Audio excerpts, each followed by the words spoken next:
भारतीय राजनीति का माहौल फिलहाल बेहद गरमाया हुआ है। विपक्ष सत्ता और चुनाव आयोग पर खुले आरोप लगाने से पीछे नहीं हट रहा।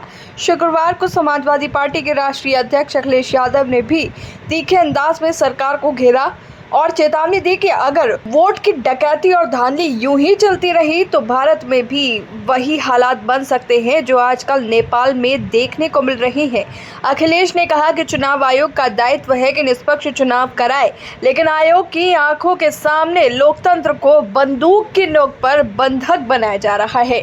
अखिलेश यादव ने अयोध्या विधानसभा उपचुनाव का उदाहरण देते हुए कहा कि भाजपा की जीत पूरी तरह धांधली पर आधारित थी।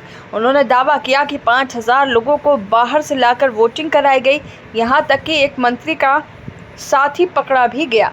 कुंदरकी, रामपुर और मीरापुर के उपचुनावों का जिक्र करते हुए अखिलेश ने बोला कि जब भाजपा को वोट चोरी से भी जीतना मुश्किल पड़ा तो रिवॉल्वर निकालकर मतदाताओं को रोका गया। उनका आरोप था कि ये सीधा लोकतंत्र की हत्या है और यही जनता अब सड़कों पर उतर आएगी तो किसी को रोक पाना संभव नहीं होगा। सपा अध्यक्ष ने आगे कहा कि सरकार का पूरा सिस्टम भ्रष्टाचार और अपराध में डूबा है।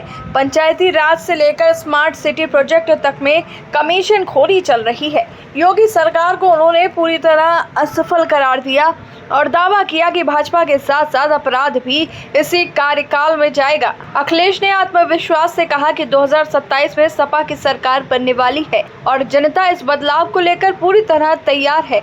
उत्तर प्रदेश में हिरासत में मौतों के मुद्दे पर भी अखिलेश ने सरकार को घेरा।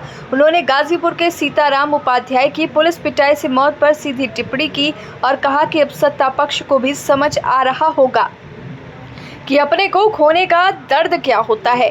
मुख्यमंत्री आवास पर जहर खाने की घटनाओं पर तंज कसते हुए उन्होंने कहा कि यूपी के सीएम हाउस में जहर खाने का रिकॉर्ड बन रहा है। इसी बीच अखिलेश ने सिख समुदाय के प्रतिनिधिमंडल से मुलाकात की और उन्हें आश्वस्त किया कि सपा सरकार में उनके हितों की पूरी रक्षा होगी। किसान आंदोलन में शहीद हुए किसानों के परिवारों को सम्मानित किया गया और खास बात यह रही कि एक पंजाबी गाना भी अखिलेश यादव के लिए लॉन्च किया गया।